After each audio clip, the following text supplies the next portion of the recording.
भगवान बोले देखो ये तुमने अच्छा नहीं किया। राजन नेसा घोर रूपा घोर सत्व निवेशिता। कभी इस घोर रात्रि में स्त्री को घर से बाहर नहीं जाना चाहिए। यदि कभी घर से बाहर जाना पड़े तो मातरः पितरः पुत्रा भ्रातरः पतियश्च, वह माता के साथ जाओ, पिता के साथ जाओ, भाई के साथ जाओ, पति के साथ जाओ, या तो फिर पुत्र के साथ जाओ, अकेला मत जाओ। भगवान कह रहे, क्योंकि माता पिता पुत्र भाई और पति के साथ ही स्त्री सुरक्षित रहती है। इसलिए आपको अकेले नहीं आना चाहिए था और आप तो रात में आई हो, ये तो बड़ा गलत काम किया। आखिर ऐसी क्या आफत आ गई कि तुम घर छोड़ के रात में और यहाँ यमुना पे आई। भगवान, लेकिन गोपियों ने जवाब नहीं दिया। भगवान बोले ओहो अब पता चल गया, घर में लड़ाई हो गई है, लड़की आई। परंतु लड़ने यदि झगड़ा भी हो जाए तो भी घर से स्त्री को नहीं निकलना चाहिए। घर से निकलना स्त्री के लिए दोष है। किसी भी स्थिति में घर की चौखट को मत छोड़ो, लांघो, अंदर रहो। पति चाहे जैसा भी है, बर्तु शुश्रूषणम स्त्रीणाम परो धर्मो यमाया। स्त्री के लिए पति की सेवा ही सब कुछ है। स्त्री की सेवा ही सब कुछ है। गोस्वामी तुलसीदास जी कहते हैं कि माता मैना ने पार्वती से कहा करऊं सदा शंकर पद पूजा, नार धर्म धर्म न दूजा। स्त्री के लिए पति की सेवा से अलग कोई दूसरा धर्म नहीं है। और पति की सेवा करने वाली, पति की अनुरागिणी पत्नी कोई पतिव्रता लक्ष्मी रूपा कहते हैं। परंतु पतियों को भी विष्णु बनना होगा। हाँ, पति भी थोड़ा, क्योंकि पत्नी तभी लक्ष्मी होती है जब पति विष्णु हो। जब विवाह होता है ना, विवाह होता है वर कन्या का, तो पहले पूजन किसका होता है? गणेश पूजन के बाद में किसका पूजन होता है? बोले दूल्हा का। पंडित जी दूल्हा का पूजन कराते हैं। तो दूल्हा का, अच्छा किसी शास्त्र में नहीं लिखा कि किसी मनुष्य का पूजन हो, है? किसी शास्त्र में एक श्लोक भी नहीं मनुष्य के लिए नहीं लिखा। ऐसे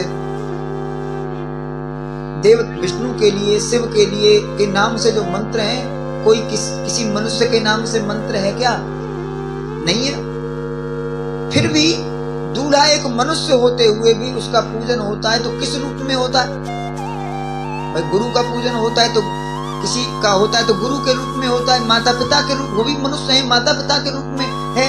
और माता पिता के लिए दूल्हे का इसी तरह मनुष्य का पूजन नहीं। जब दूल्हे का पूजन होता है तो किस रूप में होता है? बोले विष्णु के रूप में। उस समय दूल्हा विष्णु होता है। और आज बड़ी फैशन चल गई है,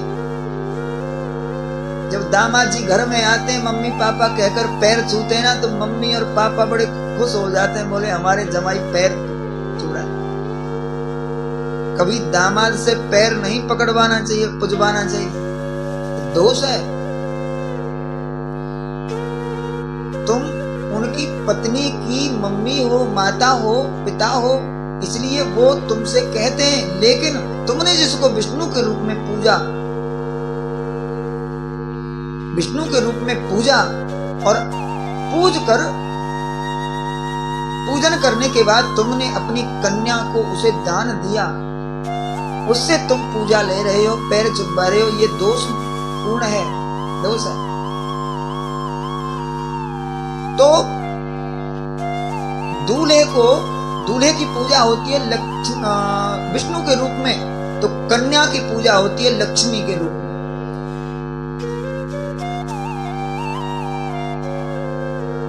अब स्त्री लक्ष्मी बन के रहे तो बहुत अच्छा। अब कोई पुरुष सोचे कि हमारी पत्नी लक्ष्मी बनकर रहे, उसके लिए आपको भी विष्णु बन के रहना पड़ेगा। तो अपने आप को भी संभालो, अपने अपने कर्तव्य पर लगी रहो। परंतु भगवान के कहने का तात्पर्य यह है, जो करेगा सो भरेगा। कबीरा तेरी झोपड़ी गलकट्टों के पास, करेगा सो भरेगा, तू क्यों हुआ उदास। पति अगर कोई कुकृत्य करता है, कोई अपराध करता है तो पति भोगेगा। पत्नी अगर कोई अपराध करती है तो पत्नी भोगेगी।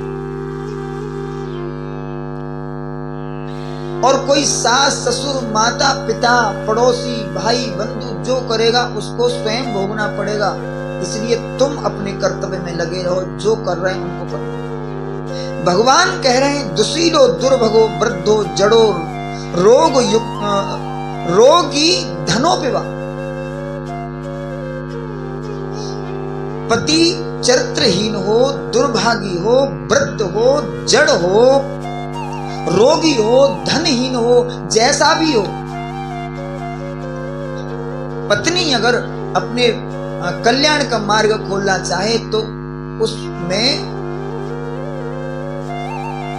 उसमें श्रद्धा न रखे तो मत रखो। लेकिन वो तुम्हारा पति है और पति विष्णु रूप में आपने वर्णन किया है, इसलिए उसमें विष्णु है, इसलिए उसमें श्रद्धा रखनी ही चाहिए। उसके प्रति श्रद्धा, उसके प्रति निष्ठा, उसके प्रति आस्था खत्म न हो जाए, ये ध्यान रखना।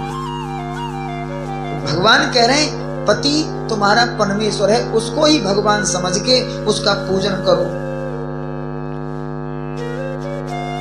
उसी की सेवा करो। इसी से पत्नी का कल्याण होगा।